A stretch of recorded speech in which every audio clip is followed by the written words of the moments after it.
They all look like the same old boring stick of plastic. But what if I told you picking the wrong one could be costing you bites? A lot of people think one stick bait is as good as the next, but a lot of people think one certain brand is the only way to go. Well, I've tested a lot of stick baits over the years, and what I can tell you about it is that one would fall fast, one would fall slow, some are more durable and outlast others, others are better in cold conditions because they have better action. So over the years, I've realized that it's really not about the name or the brand. It's about how the bait is made and behaves. So when you learn what each one of these stick baits do, it's really when you can stop guessing and start maximizing your catch rate. Whether you wacky rig them, weightless rig them, Texas rig them, Neko rig them, or any other way that you can imagine rigging them. There is a difference, and knowing that is key to catching more fish. The difference in salt, profile, plastic, all makes a difference in how these baits react and what kind of action or sink rate they have. So I'll show you what to look for so you know which bait to pick up depending on the depth, season, cover, condition, or situation you're in. Hey, BassGeek here, and in this video I'm going to be breaking down when to throw a Senko, when to throw a dinger, when to throw some sort of floating stick bait, and a lot of different other scenarios that you can throw a stick bait in. And I want to give you two stories before we get started. One, I was fishing a tournament on Cumberland Lake. It was the first tournament I fished out of the Green Goblin. I did horribly, but the guy that I drew as a co-angler, who's a pretty good co-angler, I looked him up. He's done real well on the co-angler side. He's done pretty well on some tournaments. He was on a shaky head. Cumberland was his home lake. He was on a shaky head bite. Now, for somebody to be such a good angler and not understand the makeup of a bait kind of surprised me. And the guy was a great angler. I mean, he'd caught them, but he was using a Yamamoto Senko on a shaky head because he believed it floated. Now, not too long ago, I actually had somebody in the comment section, and again, if you're that person, I apologize. Everybody learns, okay? So there's no such thing. I always say this, there's no such thing as a dumb question. But somebody in the comment section had mentioned that they thought that Senkos float. Now, I know Senko now has a version of the stretchy plastic Senkos. I believe, I'll have to double check that, don't hold me to that. But and it does float or very slow sink. And there's so many different ways, especially on clear lakes, that you can do things with stick baits because they're big and, hey, take a drink, geeks, girthy worms that allow you to rig them a lot of different ways. But it's really not a one size fit all. And what I mean by that is the second story that I want to tell you. So I was doing a seminar talking about open water summer topwater for a college team just a few months back. And I've really thought about this, and this is kind of one of the series of videos that I want to do. But one of their representatives asked me, what makes a good bait and a bad bait? And at the time, I had to really sit and think about that, because the God's honest truth is I don't think there's a lot of bad baits on the market. I think there's a few, and I think more than not, there's baits that we might think are bad from a standpoint of we haven't figured out where the niche is that bait shines.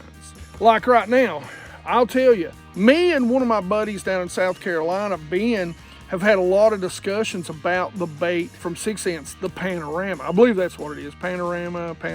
Anyway, if I'm wrong, tell me. We've had a lot of conversations about that bait. And I've jokingly said it stinks. But it really doesn't. It's that I have not found the situation that bait shines for me. Now, you geeks out there may have found situations that the 3 inches great, or the bigger ones are great, and that's awesome. And if you have, please leave that in the comment section so I can learn from you. But you know, so far I haven't figured that bait out. Now, what makes a good bait is, you know, some of us are going to say durability, and everybody kind of has their own checklist of what makes a good bait good and a bad bait bad. But most of the time it really does come down to situation. And that's what I want to talk to you about stick baits with today. I know a lot of you are going to be a Senko fan, and I am. Listen, I'm old enough that I've actually got some of the first Senkos that ever come out. I remember the predecessor to the Senko was the Sluggo. You fish them a lot of the same way, the fluke. And I can remember when the Senko come out and we just whacked fish on those. They're still great to this day. Now, it's not as good as it was way back then. But there are some bad baits out there. I'm not going to go through naming any of them. There's one in particular that I can think of. But there's not a lot. A lot of times it's just where you find to fish it. So let's talk about what I still to this day consider the go-to, especially in my lakes that are super clear. And, you know, when I first started fishing these, I was fishing them on a 3 to 5/0 Gamakatsu EWG hook. And that is the good old Yamamoto custom baits. And one of the very first things when you take one of these worms out, you're going to really notice how soft that worm is. You're going to notice how much salt content is.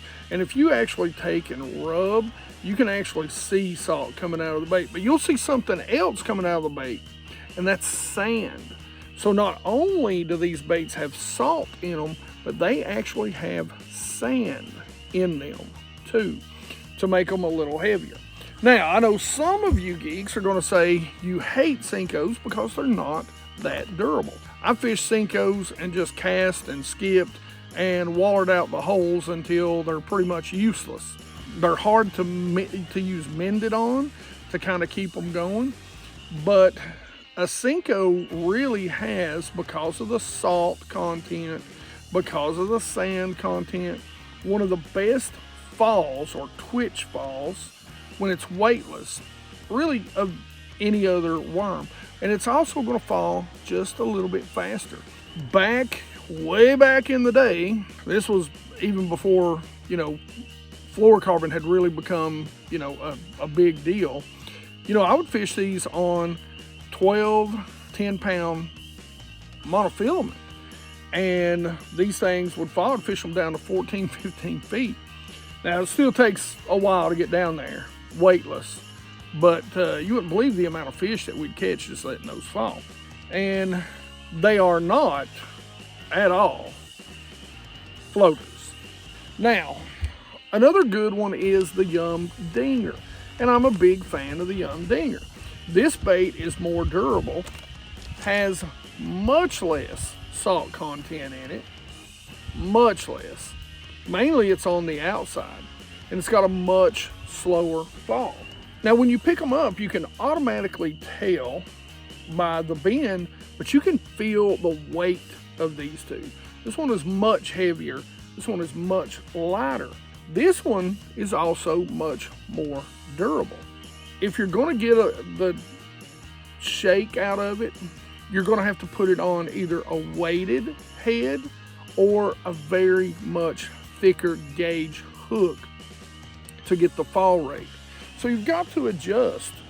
Now, as far as colors go, geeks, each brand, and there's 100,000 stick baits out here. So I'm not telling you that these are the best ones. I'm just using these for example, okay? And right now, I just want to talk about the standard size. You can tell these look a whole lot alike. This has got a hook slot in it. This one doesn't, you know. But this is the basic standard stick bait profile. Now here's another bait. This is by Ramsey's. He makes these baits. And Scott, what I love about this is they're really designed. He's got this more durable section right here in the middle to be able to wacky rig this worm. Now this worm, I actually had him put some salt, and you can see immediately when I pull on it, you can see that salt coming out, and some sand in this to get the same sort of fall that you're going to get out of the Yamamoto. And you can kind of see they bend about the same, and they've got about the same weight size and girth to them, the same profile. Now this is a Strike King Z2. And again, same sort of thing. This bait actually floats. Now, it's actually made of the Elastec style plastic, so just like a Z-Man. I've got some Z-Man too.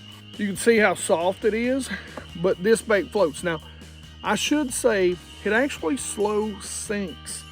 And one of the reasons, and this is one of the baits that I love to use as a floating worm, is because it is heavily salt impregnated. So this plastic 90% of the time would completely float. The more you use it and the more you catch, the salt will actually come out of this bait, and you can really see it when you stretch it. And it'll actually start floating completely. You won't get the sink rate that you get from the time you get out of the pack. But Z-Man makes one that's kind of the same way, but it floats right off the bat. But believe it or not, you can have traditional plastic or plastisol that floats too. If you don't put any salt or any sand in standard plastic, you'll get floaters. Now, I had these made for me by Bass Munitions, so I don't have the pack for them. They just kind of give them to me like this. So I do want to show a pack, and this is, funny enough, another floating worm that has no salt or sand content in it, no weighting to get it to sink, and that's their floating worm. But this is a custom color that I had made, and this worm is very buoyant. It will float even like a 3/0 hook. So you almost have to weight this, and you can see there's really no salt, like it doesn't change. I can rub it until it basically tears apart and nothing's coming out of it. So this is a worm that I like to use for a lot of different things, and that's where we're going to next. And this is the point that I'm making to you. Every bait, whether it's a hard bait, a soft bait, they all do things a little bit differently because they're all designed a little bit differently. So when we get into arguments about who makes the best stick bait or who makes the best crankbait or topwater bait or this, that, or the other, and it's why I do what I do on this channel. We talk about so many different baits, is because each bait does things a little bit differently. Now I get it, you can't carry. If you haven't seen the video, I give a 2-year update on my boat. We very much talk about what it's like to have a working boat. She's not shined up, she's not pretty right now. And we talk about all the baits and all the rods and reels I have in my boat, because I know a lot of geeks, a lot of people have said to me, there's no way you can fish all them baits. Well, I mean, if you're looking at it from a tournament aspect, yes, but if you're looking at it from what I do, which is I come out and I know certain bites because I've been fishing the same 5-6 lakes for 30 plus years. I can go out and test different baits, and that's what we do on this channel. Is we come out, we learn these little intricacies of these baits and share them with you all. So, you know, that's why we do what we do. We love to share this stuff, love to learn about this stuff, love to test this stuff. It's why we're on the water, rain, snow, sleet, or shine. So now let's talk about different profiles. You know, this is an amazing little bait right here by Bass Reaper, and it's called the Double Tap. And what I love about this bait is it does have an incredible action. You can see the salt. You can see this bait is a little heavier, and you can see that when I rub this bait, we're going to get a little bit of salt out of it, but not a lot, not as much as a lot of baits. I would put this on par with like the Dinger, but because of the profile, the design on the ends, you do get a little bit more wobble, even on like a standard 3 or 5/0 hook rig weightless. And then this is, I think this is the precursor to the General. So before the General was the General, this is from Berkeley. Now I got a little bit of love in this bag, but this, you can see it's got a bigger tips on each side, And got a little power bait in here we're going to test with this. And it's loaded with scent on it. And so it's a little bit different. And sorry about the power bait dripping all over the place. This is an old pack I'm trying to revitalize. Now, where it's wet, I don't know how well I'll be able to show you, but this bait has a lot of weight to it. But it's so durable because it's kind of like made of the same stuff that the Gulp stuff is made of. It also has a pretty good little fall weightless. So basically, like I said, and it really doesn't matter, there's 100,000 versions of stick baits out there. I'm not telling you to carry every single one, but find you one that sinks, one that sinks slowly, and one that floats.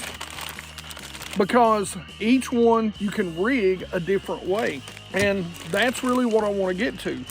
This, in my opinion, on a shaky head, isn't going to be that good because it's so heavy, it's going to fall over all the time. So a Yamamoto, not good on a shaky head. But a Yum Dinger is great.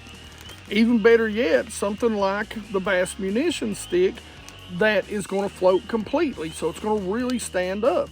These are the two that I'm going to go to, and they're a lot more durable. Less salt, less weight, more durability. Bad news, less action on weightless rigs though. They're going to be a lot stiffer. Complete floater, that's great. Again, the Bass Munitions, if they don't want this, a lot of times that color right there on a good 5/0 hook that's heavy is going to do the same thing as this pink, and you can treat it as a floating worm. It's got a great little same action as a Sluggo, to be honest, and you're going to be able to keep it up and fish it on top of the water or very slow sink and get those bass fired up to come up, especially if they're garden shad. So a Neko rig, these would be what I would go to, so that maybe I get it to stand up and shake. I want something that's going to float or something that's going to at least slow sink. It's got a very little content, and it's going to be a little more durable too.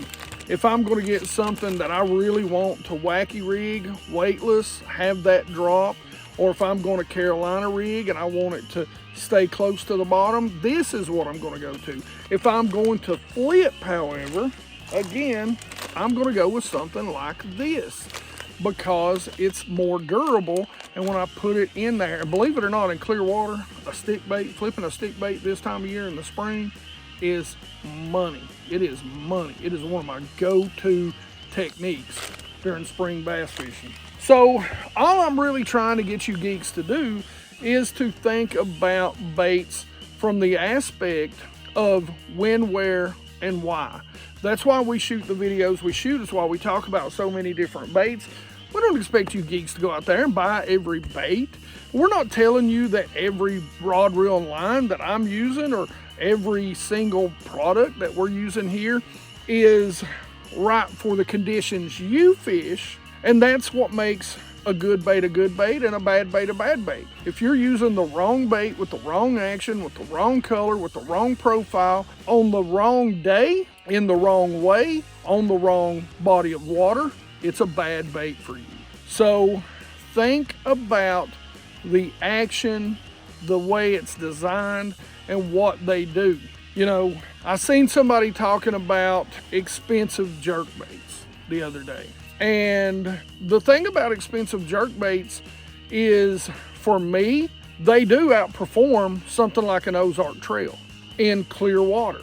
But why do they outperform something like an Ozark Trail in clear water? It's because I understand the situation. I love a Smithwick. That's not a very expensive bait, a suspended rogue, but it's going to work in a very particular situation for me. So it's not about how much it costs or how cheap it is. And it's really, when it comes to baits, it's not about price point, or it's more about design and the when, where, and why. If you learn that, you're going to understand what bait you need that's going to maximize your ability to catch big and more bass on the body of water that you fish. And that's the difference between pros and us. they understand that. They understand that one bait works one way and one works another. And I just want to try, because look, when I go out on the lake, I want to maximize my time catching fish, not casting. And that's why I wanted to talk to you about this. I know a lot of geeks love the Senko. I do. I know a lot of geeks love fishing stick baits. And I hope this helps you, carry one or two different brands around so you can do a lot of different things with them. And I think that'll help you catch more fish. Anyway, geeks, I love to learn new baits and new techniques. It's what I like to do the most about bass fishing. Like I've said in previous videos, your thing might be tournaments. Your thing might be just getting out here and relaxing. Mine is I like to catch fish. I like to stab fish in the face with big old hooks, bring them in the boat, give them a little sugar, and then let them go to do it again tomorrow. That's just what I like to do. And I like to do it on a whole bunch of different baits. And the good news for you is that I get, by learning all these different baits, to share this with you so you don't have to waste your money and go out there and figure this out. So I can share those things with you, and you can see those baits and be like, well, that bait's for me or that bait's not for me, because that's what it's about. Like, even during the summertime when I like to fish and use 3/4 ounce heads on a swim bait, that's probably not for a lot of you geeks out there, because you're not going to fish, 40, 50 feet down. But that technique, you may be able to right size it to the lake or the pond that you do fish. That's all I ever want to do, is help you geeks with making videos to show you things that either you're going to want to try or you're not going to want to try. So in a sense, we're trying to help you save money by seeing the things you like and the things you don't. So if you want to check out the 2-year boat tour, and we talk a lot about why we do certain things on this channel, so hopefully you get to know me a little bit better and why we do certain things, make sure you go check out this video right here. Otherwise, questions and comments in the comment section below. You geeks know I love to talk about bass fishing with you, and I love to talk about bass fishing. Tell me things that you learn when we do, because I love to hear your take on the baits that we are talking about. Like it if you like it. Don't forget to subscribe. Make sure you ring that bell so you get the notifications. Be part of the 100% Watch Squad. Help me live my fishing dream. And you geeks rock.